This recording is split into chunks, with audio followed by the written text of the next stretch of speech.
દહીંવડા એકદમ સોફ્ટ બનાવવા માટે અત્યારે મેં અડદની દાળ અને મગની દાળ ફોતરા વગરની લઈ લીધી છે. જેટલી અડદની દાળ લ્યો એટલી જ એનાથી હાફ ક્વોન્ટિટીમાં મગની દાળ લેવાની છે. એને મેં 5 કલાક માટે પલાળી લીધી હતી. હવે 2-3 પાણીથી વોશ કરી લેશું.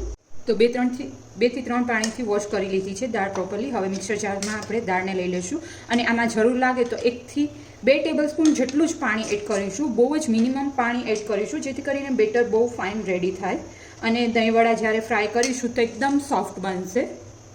અને આપણે ક્રશ કરી લઈશું. તો બેટર આવી રીતના એકદમ થીક હોવું જોઈએ, ઇઝીલી પડે નહીં એ ટાઈપનું આપ જોઈ શકો છો. હવે આને આપણે એકદમ ફેટવાનું છે હાથથી જ આવી રીતના, જેથી કરીને એકદમ ફ્લફી બેટર થઈ જશે. અને આ તમે જે પ્રોસેસ કરશો એનાથી એકદમ દહીંવડા છે એ સોફ્ટ બનશે, એકદમ ફ્લફી અને સાવ લાઇટ વેઇટ થઈ જાય બેટર ત્યાં સુધી આવી રીતના ફેટવાનું છે. અને હાથ વડે તમે ફેટશો તો બહુ જ ફાઇન બનશે. તો આવી રીતના તમે હાથ કરો એને ઇઝીલી પડે નહીં, સાવ લાઇટ વેઇટ થઈ જાય ત્યાં સુધી બેટરને આપણે ફેટવાનું છે. આવી રીતના પાડશો તો એકદમ ગોળ રહેશે.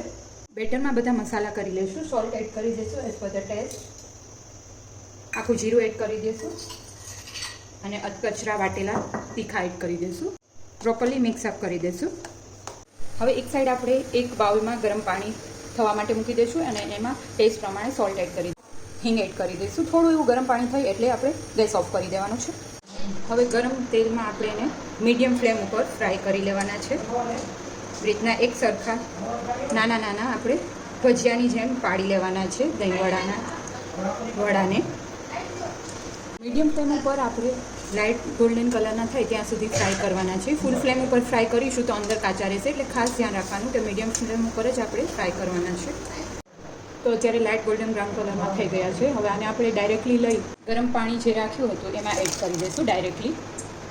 2 થી 3 કલાક માટે રહેવા દીધા હતા અને આપ જોઈ શકો છો એકદમ સોફ્ટ અને અંદરથી જાળીદાર બન્યા છે. તમે આવેથી ફોલો કરશો તો એકદમ ફાઇન બનશે.